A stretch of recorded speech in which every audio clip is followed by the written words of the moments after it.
Chapitre numéro 2. Le tutoriel du nom. On s'est demandé pourquoi Association Addiction France. Donc on va y aller en 3 étapes. 1. La simplicité, l'évidence d'un nom, l'évidence de la reconnaissance d'un nom qui dit ce que vous faites. Donc qui vous êtes? Alors vous êtes en premier une association. En deuxième, vous êtes clairement avec une mission principale qui est celle des addictions. Donc il n'y a pas de discussion sur le fait qu'à l'intérieur des statuts de l'AMPA, ce soit bien les conduites addictives. Donc en termes de vocabulaire, on va un peu rentrer avec vous sur ce que vous faites et comment vous pouvez le décrire. On a cherché des synonymes, on a essayé de vous appeler assuétude, on a essayé de vous appeler dépendance, on a essayé de vous appeler addict, on a essayé de vous appeler ad. Globalement, à chaque fois qu'on a essayé de vous donner des mots de terminologie, addictologie n'allait pas à cause du logos, de la science, du savoir, vous n'êtes pas une société savante. Par contre, vous êtes des professionnels de l'accompagnement et donc pas forcément de la dépendance. La dépendance, c'est trop une dépendance à l'individu, à la personne. Donc dépendance à la personne, c'est un autre champ d'action. Enfin, quand on vous a dit addict, vous nous avez dit « Ah oui, mais addict, ça fait super branché, j'ai envie d'être addict, ça ne va pas être possible. » Donc addict non conservé. Et au final, il ne restait plus que ad. Donc on a un peu joué avec vous avec des ad. Ad parce que dans vos origines, le mot adicere, c'est l'origine du mot latin de addiction. Et ensuite, association, c'est ad socius. Donc ad plus ad, ça faisait 2 ad. Et donc on a travaillé avec vous du ADD. C'était plutôt amusant. Néanmoins, on s'est rendu compte que faire un nom créatif qui allait être un peu décalé n'allait pas permettre en fait de sécuriser vos objectifs de communication. C'est-à-dire, plus vous êtes original, plus vous êtes créatif et moins vous allez être communicant.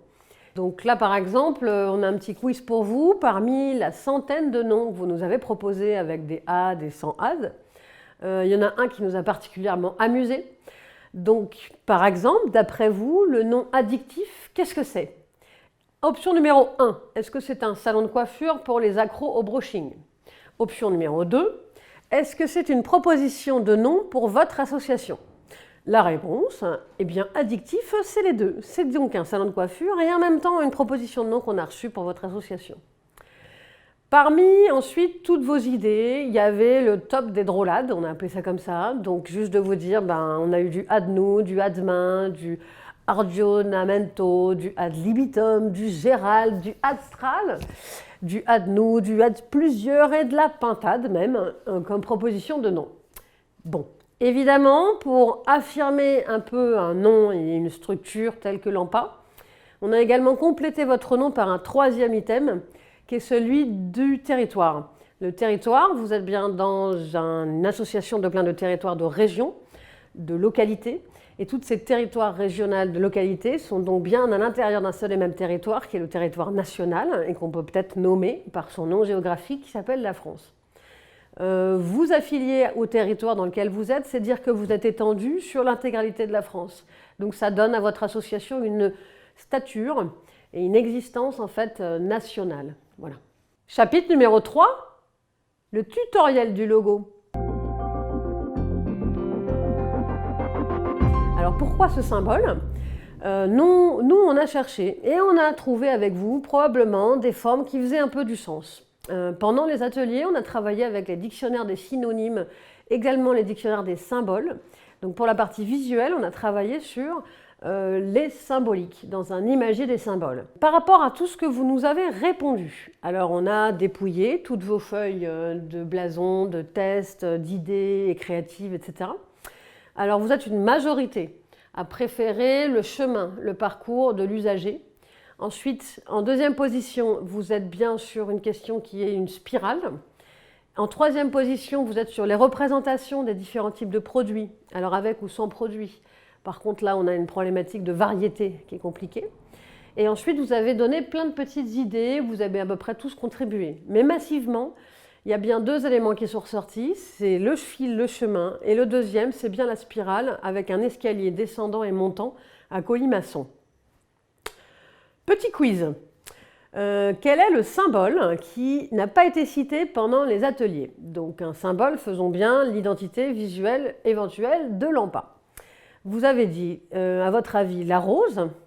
Est-ce que vous avez dit l'ampoule ou est-ce que vous auriez dit le castor? Tintintin, réponse, le castor. Et oui, parce que l'ampoule et la rose a été citée comme potentiel logo. Donc nous, on pourrait vous dire une rose, une roseraie, une ampoule, une idée, ou alors une entreprise électrique, on se demande. Enfin, vous dire aussi qu'il y a eu beaucoup de poètes au sein de ces ateliers, que l'AMPA regorge de poésie.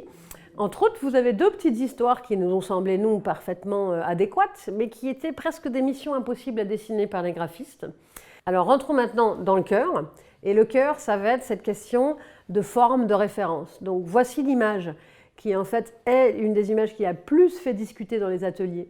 Donc, je reprends la forme de l'escalier colimaçon, qui a bien une forme de spirale et qui représente à son centre un risque, puisqu'on a le risque de tomber, peut-être de rechuter, de chuter, de s'enfoncer, il y a une profondeur.